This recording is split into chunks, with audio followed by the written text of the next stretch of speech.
Gevir, shame, shame! You do not speak in our name!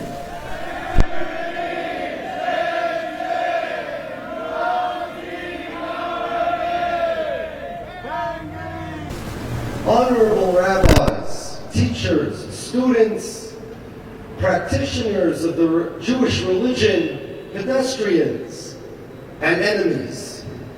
We're assembled here this afternoon because the well-being, and even more importantly, the very spirit of the Jewish people in the Holy Land are being threatened. These assaults on body and soul are being perpetrated this time not by Romans, emperors, or Spanish inquisitors, but by traitorous Jews, opponents of our people, haters of our religion, and deniers of our history. They want to destroy our values, unravel our religion, and rewrite our history. They want to do this by transforming our values into theirs, by replacing our religion with their ideology and rewriting our history into their made-up version of the Jewish past. The ideology of these people is called Zionism.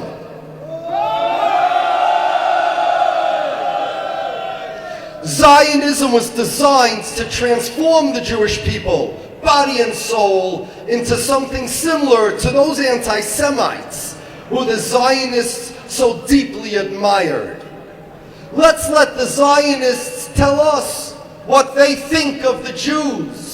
And I quote from Vladimir Jabotinsky, one of the founding fathers of Zionism, whose version of Zionism is the dominant one today in Israel. He tells us what a Zionist is. I know I am a Zionist, said Jabotinsky, because the Jewish people are a nasty people. Its neighbors hate them, and they're right. Its end will be a Bartholomew night. If the tables were turned, asked Yosef Chaim Brenner, one of the big Zionist thinkers, wouldn't we have good cause to hate them as well? They hated the Jews, and they hated Judaism, and they hated themselves. And they tried so hard, these Zionists, to leave us, to assimilate into European society, to adopt the values of the anti-Semites and the lifestyles of them that they so envied, whose values they so thoroughly shared, and the anti-Semites whose opinions of the Jews they emphatically agreed with. But the anti-Semites persecuted them too. So the Zionists set forth to transform the Jewish people into something they thought the anti-Semites would all love. Ethnic nationalism was very much in vogue at that time, and they tried to transform the Jewish religion into a version of it.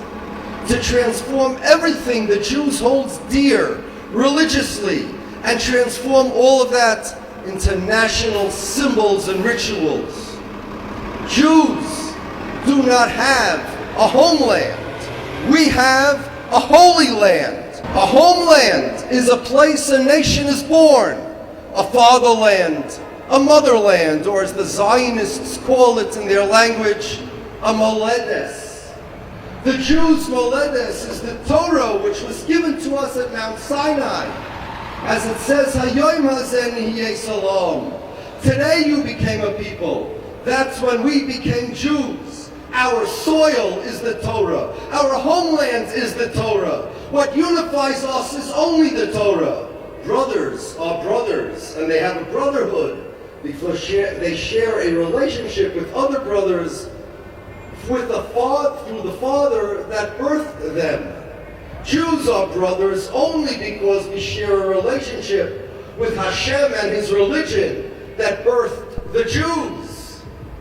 The Zionists not only created a new religion, a godless religion, but what they did was something that no other deviant movement ever did. They took the Torah, they took Judaism itself, and they used the Torah to make it into an idol. They took our holy land and made the holy land into an idol. They took the holy language and made the holy language into an idol.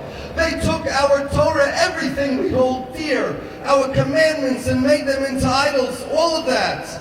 They changed the Holy Land into a Jewish version of La Patria, or Mother Russia. They changed what we value about it from its spiritual and holy content to some pagan-like relationship with its soil, its rocks, and its plants. In Israel's Declaration of Independence, it claims that here, in the Holy Land, the Jewish people were born.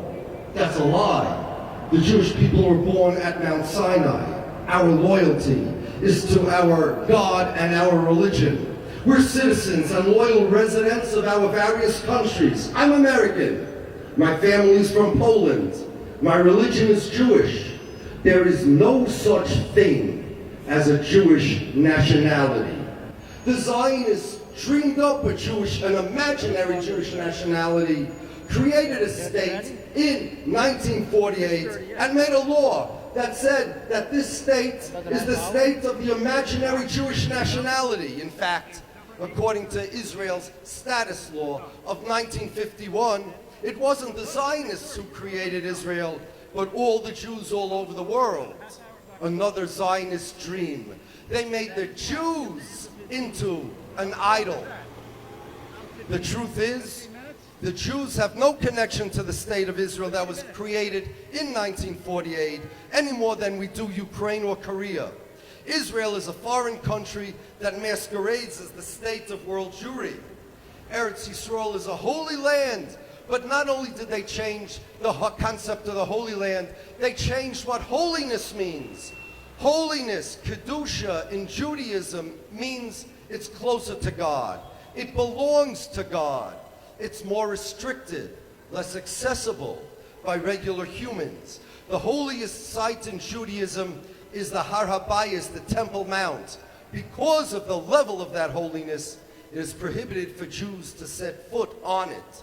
But to the Zionists, holy doesn't mean it belongs to God. Holy means it belongs to them. What's more holy in Judaism has to be more under their control. They have to trample on it. They have to own it. They have to turn it into an idol. And so we hear that the current Minister of Security of Israel is currently dirtying this beautiful country with his presence. Ben Gvir, of Kurdish roots, regularly tramples upon the holiness of the Temple Mount, violating its sanctity, violating Jewish law, and compromising the safety and security of Jewish people. Minister of Security, all you've secured, Mr. Ben Gvir, by your behavior, is a designated place in the lowest pits of hell waiting for you. The only thing you've secured is endangering Jews. You are responsible for the police brutality against the non-Zionist Jews in the Holy Land. Jews follow the God-given religion of Judaism. Zionists follow the nationalist construct of Zionism. People like Ben Gvir, who claim to be religious. He wears a yarmulke like me. I have something to tell you, Mr. Ben Gvir. This same thing that Elijah the prophet said, you wish. Same thing that Elijah the prophet said to the worshippers of the Baal. Mr. Ben Gvir, Ad Mosai atem poischim al shtei hasifim. Im Hashem hu Elokim l'chuach harov. Im Habal l'chuach harov. If you want to be a Zionist, Ben Gvir, take off your yarmulke, stop keeping Shabbos, eat some pork, and leave Judaism alone. Leave us alone. Don't say things and do things and make people think it's the name of the Jews. The Zionists knew their creation of a Jewish political nation was a fraud, and so they needed ways to come up to make the world believe that such a nation exists. Ben-Gurion complained about this in 1951 when he said, we have a country but no nation. or even the Jews in Israel, the state of Israel at the time, had no common culture, no common ideas, no commonality between them. The Jews were not a nation, Ben-Gurion complained. So his solution was, the army will create a Jewish nation. Draft everyone into the army, whether you need them or not, and make the army into an educational institution besides a military. Make the army into an indoctrination camp of the Zionist religion, where the recruits learn not only how to shoot, but how to be as Zionists. Ben-Gurion called the Zionist army a melting pot. He said it was designed to, quote, clean, refine, and purify the Jews of their foreign garbage, to mold the various types of Jews into one Zionist nation. Sounds more like a rehab than an army to me, and indeed it is a rehab. But what Israel's army wants to rehabilitate us from, we would give our lives to retain. The IDF Officers Training Manual includes lectures on the following topics. 1. What is Judaism? Is Judaism a religion? Is Judaism a nation or a constitution? 3. What is the identity of the Jewish people? What business does an army have to teach about religion? Imagine if the American army were to teach its soldiers about Christianity or Islam, and tell them that what your priests taught you about Christianity, what your imams taught you about Islam is all wrong. We in the army will tell you what Christianity is. Who in the world would tolerate such an army? And this is what, from a purely moral perspective, forfeits Israel's right to demand that anybody serve in their army. Set aside for now the fact that we're in exile and forbidden by the Torah to have any state. Set aside for now the fact that we're in exile and forbidden by the Torah to wage war against any nation. Let's set aside for now all the religious reasons for not serving in the army. The state of Israel has no moral right, even from a non-Jewish perspective, to forcibly draft anybody into its army. If Israel's army was a normal army, and the country, a normal country, not claiming to be the Jewish state, not claiming to be the army of the Jews, their draft would be the same as those in other countries. But the Israeli army is not just a military, it's an indoctrination camp for the Zionist religion. No government has a right, even from a secular perspective, to insist that their citizens go through forced religious indoctrination.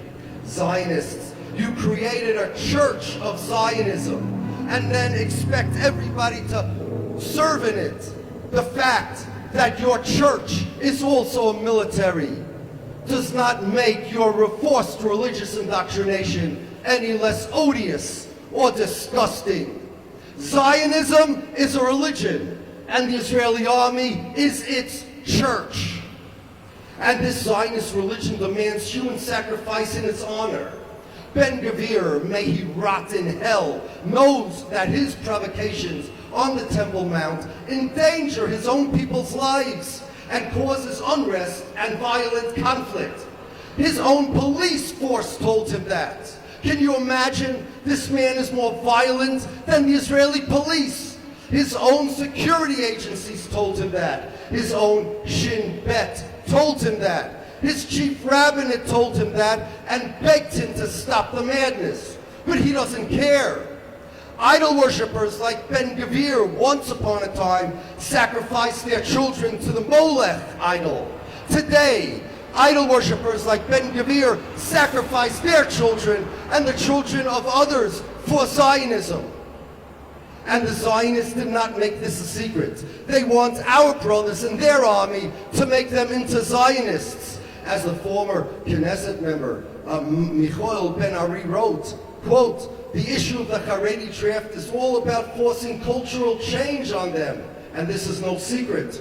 It's about making the Haredim abandon their religion in the melting pot. I heard this, he says, with my own ears at the meetings of Foreign Affairs and Defense Committee. Note well that even if someone keeps kosher food, keeps Shabbos, and practices all the rituals, if he believes the Jewish people are a nationality and Israel is its state, he's guilty of idol worship because he changed the very definition of Jewishness. We will not be intimidated. We will not bend, and we will surely not break your attempt, Israeli government, to force our brothers into your army and bend the knee to Zionism is no different than King Nebuchadnezzar's attempt to force Jews to worship idols. You will not succeed any more than he did. From right here and right now, let it be heard that we Jews refuse to go like sheep to your slaughter, to your Zionist indoctrination camps. Spread the word. Tell the world, 1, Judaism is not Zionism. There are 2 types of people who conflate Judaism with Zionism. 1, the Zionists, who want to legitimize Zionism by claiming it's Judaism. And 2, the anti-Semites, who want to delegitimize Judaism by claiming it is Zionism. We reject that claim, whether it comes from the Zionists or their friends, the anti-Semites.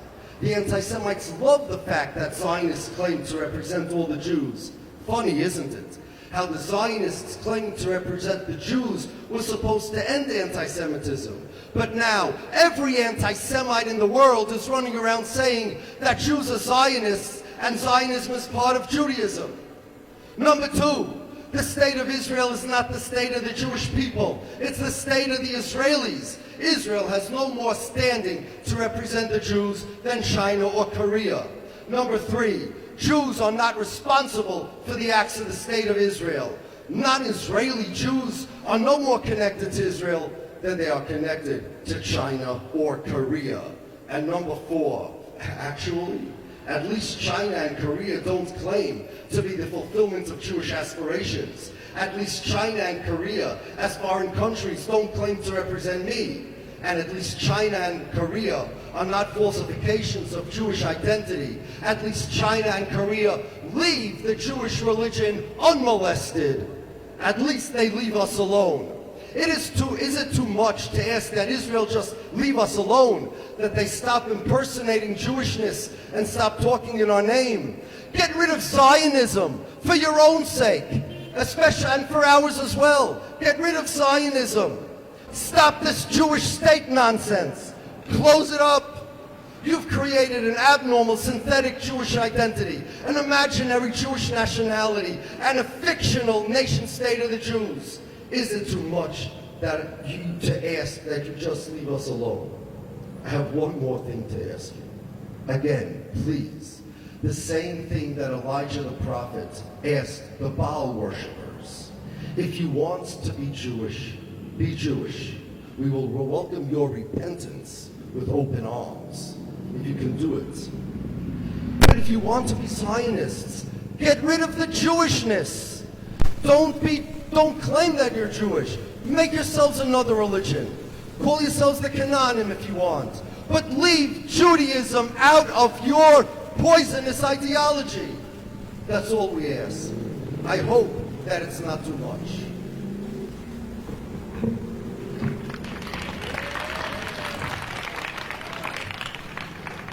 War und schießen, der Mann und